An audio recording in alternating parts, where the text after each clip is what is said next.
And Muslims, look at the description of your Rasul. And for some, this would be the first time you hear what your Prophet looked like. And I guarantee no Harvard graduate, no Oxford graduate, no Medina graduate could ever outdo the eloquence of this Bedouin in the desert.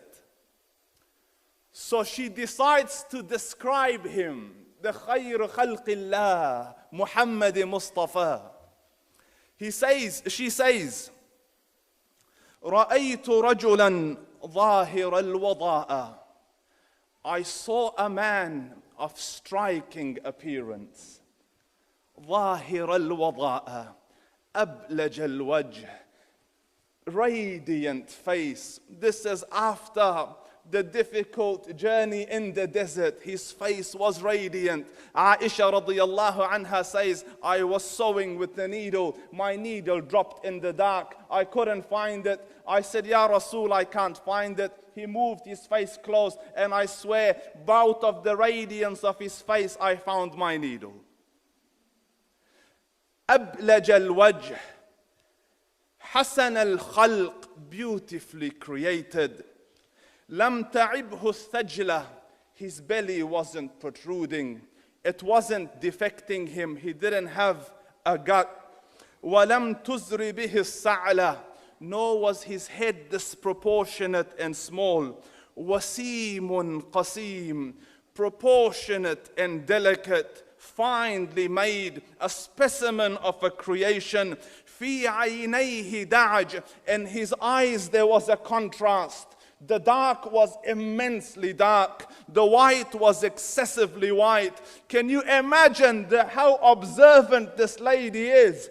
And this is just in a few moments and in a glance at the Rasul sallallahu alayhi wa sallam. في عينيه دعج وفي أشفاره وطف, and his eyelashes were long. The inside was dark, the outside of it immensely white. Eyelashes long. وفي صوته صهل, and in his voice was a natural echo. وفي عنقه سطع, and his neck was elegant, like not over long but elegantly long. وفي لحيته كثاثة, his beard was full and thick. أزج أقرن, his eyebrows were arched, but they were not joined. It was separated. In summit, فعليه الوقار, when he was silent, dignity covered him.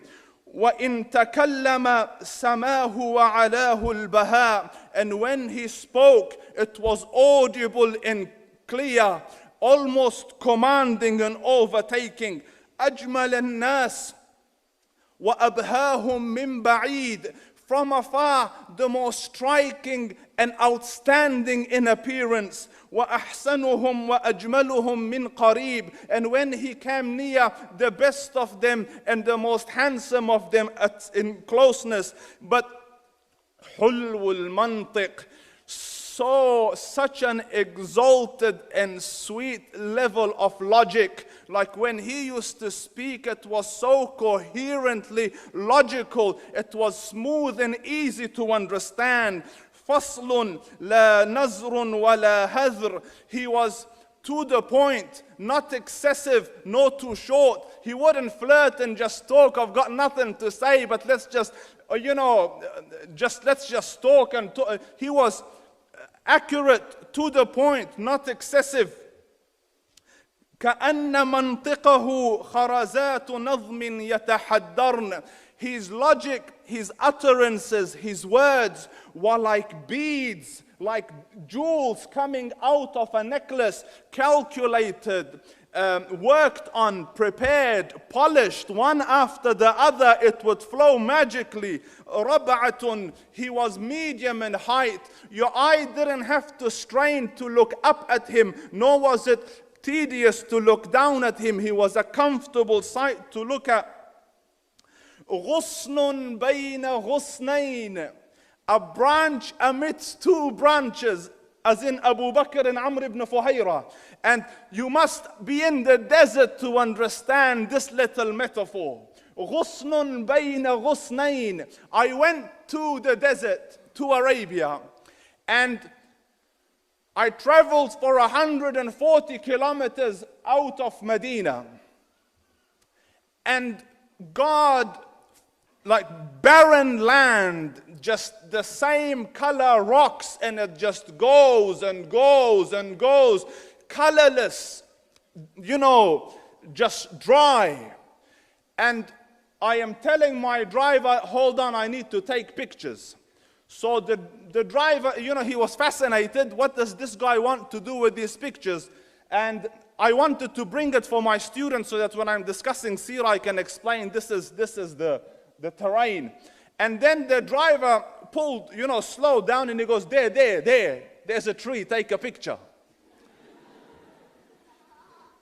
And I said, no, I want to take the picture of the rocks. He goes, you're a strange people. I said, why? He goes, we take pictures of trees. You guys take pictures of the mountains. I said, where we come from, there's a lot of trees, there's no mountains. Do you see? It is such a refreshing sight in Arabia, like out in the desert, when you see a tree. Wallah, it makes you happy just at sight. So she says, غصن بين غصنين, a branch amidst two branches. Refreshing is just his glance. فهو أنظر الثلاثة منظرا. He is the best of the three to behold. وأحسنهم قدرا, and their best in proportion. له رفقاء يحفون به. They had friends, the people that were with him. They were working around him to try to serve and protect him. إن قال سمعوا لقوله. When he used to say something, they used to hearken to what he used to say. وإن أمر تبادروا إلى أمره. When he commanded, they used to compete to fulfill the command. And this is the husband says, Wallahi, this is the one the Quraysh are seeking. This is Muhammad Rasulullah. This is Muhammad Rasulullah. And if Allah give me a chance to see him, I will go and pledge allegiance to him. Anas ibn Malik says, I came out one night, it was the full moon night.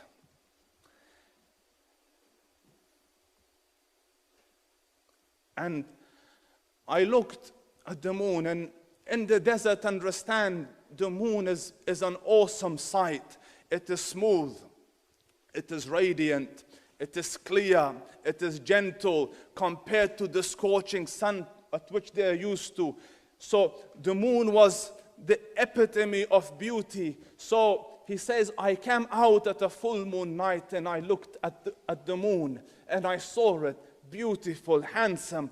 So I said, let me go see if the moon is more handsome or my prophet is more handsome. Let me see if that is more beautiful or the prophet is more beautiful. So I went and I saw him standing afar. So I looked at his face and I looked at the moon and I looked at his face and I looked at the moon and I looked at his face and I looked at the moon. And he said, Wallahi, he was more handsome than the moon in its entirety. That is just the look of your Rasul. And I understand and I get tired of the nonsense. Don't describe the Prophet, concentrate on his message. You don't describe him, I will. The great scholars spent time describing the Rasul. How can you create proximity, love and appreciation unless you know? And how can you know unless you know? Unless you become acquainted intimately with the Rasul.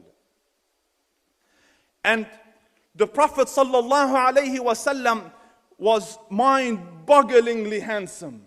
But his handsomeness was covered with waqar and jalal and hayba. The Sahaba say, when we used to sit at his feet, the Ahl al-Ilm say, two feelings conflicting would come on the heart. The first one, you wanted to look at him. You wanted to behold the majesty of his face. And when you wanted to look up, shyness used to overtake you, so you used to look down. At the same instance, two conflict. Amr ibn al-As says, I sat with him many times, but if you ask me to describe his face, I can't describe it. I wouldn't be able to look up to him ijlalan wa ta'zeeman. I couldn't look up at him.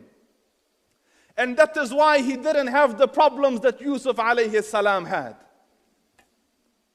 Because it was difficult to penetrate the awe and the splendor of the Rasul.